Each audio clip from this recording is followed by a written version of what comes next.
এজন ল'ৰা যদি ৰোডত এক্সিডেণ্ট কৰি পৰি থাকে, তেওঁৰ হাত কাটিছে, পাও কাটিছে, শৰীৰৰ পৰা ৰক্ত ঝৰি আছে, তথাপিও মানুহে তাক ধৰিব নাযায়, ভিডিঅ' বনায়, কিন্তু তাক উঠাবলৈ নাযায়, তেওঁক হস্পিটেললৈ লৈ প্ৰাণটো বচোৱাৰ চেষ্টাও নকৰে।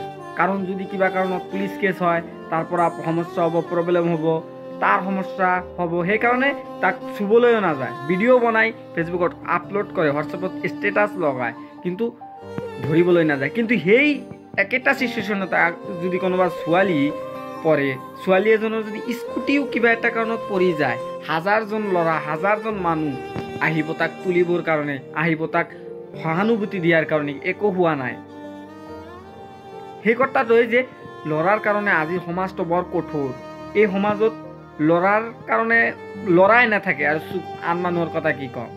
এজন ছোৱালীৰ স্কুটি যদি অলপ লৰবৰ কৰে, তেতিয়াহ'লে মানুহে মানে আহি সহায় কৰিব বিচাৰিব যে এইটো কি হৈছে বা কিহৰ কাৰণে হ'ল, কি একো হোৱা নাই, কোনো সমস্যা হোৱা নাই, সমস্যা হ'লে মই আছোঁ, এনেকৈ সহানুভূতি দিব। কিন্তু এজন ল'ৰাই সেই ৰোডতে যদি এক্সিডেণ্ট কৰি পৰিও থাকে, যদি তাৰ মৃত্যুও হয়, তথাপিও মানুহ তাক ধৰিব নাযায়। কিয় নাযায়? কাৰণ সি ল'ৰা।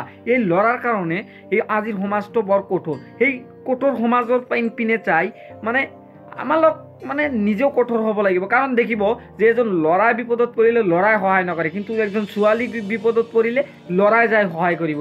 কিন্তু ল'ৰাই বিপদ কৰিলে কিন্তু ছোৱালীহঁতে নাই। কাৰণটো কি? কাৰণটো হ'ল ল'ৰাহঁতৰ মানে স্বভাৱ। নিজকে পৰিৱৰ্তন কৰক, তেতিয়া দেখিব সমাজো পৰিৱৰ্তন হ'ব। কাৰণ সমাজটো কঠোৰ, সেইদৰে নিজকেও কঠোৰ কৰি ল'ব লাগিব। কাৰণ সমাজৰ সতে হাত ধৰি চলিব লাগিব। কাৰণ আপুনি অকলে চলিব নোৱাৰে। কাৰণ আজি আপুনি সমাজৰ বাহিৰে চলিব নোৱাৰে। আজিৰ সমাজ আপুনি এসপ্তাহ নাখাই থাকক, সমাজৰ মানুহে সুধিব নাহে যে কিয় খোৱা নাই, খাব নাই নেকি। কিন্তু এদিন আপুনি মদ কিনি আনি খাওক, গ্ৰামৰ সকলো মানুহ আহিব আপোনাক সুধিব যে তুই মদ কিয় খাইছা। সেইকাৰণে মানুহৰ কথা, মানুহৰ মানে কি কয় নকয়, মানুহৰ কথাক লৈ নিজৰ কামত, নিজৰ কোনোবা এটা ব্যৱস্থাত প্ৰভাৱ পেলোৱাটো ভাল নহয়।